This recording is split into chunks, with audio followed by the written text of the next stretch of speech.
और नमस्कार जूले, ये आज मेरा चौथा दिन शुरू हो रहा है अनशन का। और खुले आसमान में तापमान यहाँ पर -16 के करीब था। आप देख रहे हैं ये जो गिलास पानी से भरा था ये पूरा जम गया है और इस गिलास में तो एक विज्ञान का अनुसंधान हो गया है। ये भरा हुआ था कल रात को, अब ये उठकर ऊपर हो गया है, यानी कि जमने पर पानी का परिमाण वॉल्यूम बढ़ जाता है। इससे दिखता है टेबल पर जो पानी गिरा वो सब जम के ऐसा हो गया है। ऐसे में हम अनशन कर रहे हैं, मगर सबसे हैरानी मुझे ये है कि आज तक जो मेन स्ट्रीम मीडिया है भारत की, उसने इस आंदोलन का जो उथल पुथल इस सीमा पर हो रही है इसका जरा भी जिक्र नहीं किया।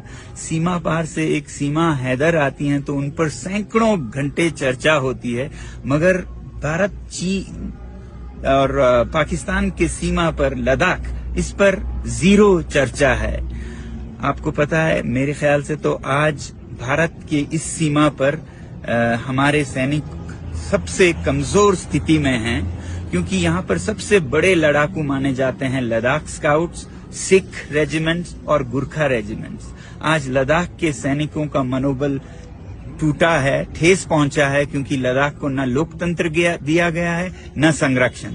और दूसरी तरफ सिख सैनिकों का मनोबल भी कमजोर है, क्योंकि जो पंजाब में आंदोलन हो रहे हैं उसका असर उनपे भी पड़ता है। और गुरखा सैनिक तो अग्निवीर के चलते 4 साल को वो नकार रहे हैं, और वो अब उससे भी बुरा क्या हो रहा है कि चीन की सेना में भर्ती होने जा रहे हैं। तो वही सैनिक जो हमारे शक्ति थी, जिनके बारे में ये कहा जाता है कि अगर कोई कहे कि मुझे मरने से डर नहीं लगता तो वो या तो झूठ बोल रहा है या वो गुरखा है। आज वही गुरखा चीन की तरफ से हमसे लड़ेंगे। तो ऐसा उथल पुथल हो रहा है, मगर हमारी मेन स्ट्रीम मीडिया जरा भी चर्चा नहीं कर रही है। मेरी आपसे विनती है कि आप एक मीडिया बने और इन वीडियोस को शेयर करें और कहें इन हमारे भारत के मीडिया चैनल से, जो कि चौथी स्तंभ है, पिलर हैं डेमोक्रेसी के, कि वो अपना फर्ज निभाएं। मुझे नहीं समझ आता है वो रात को कैसे सोते होंगे इस तरह के दोगलापंथी में।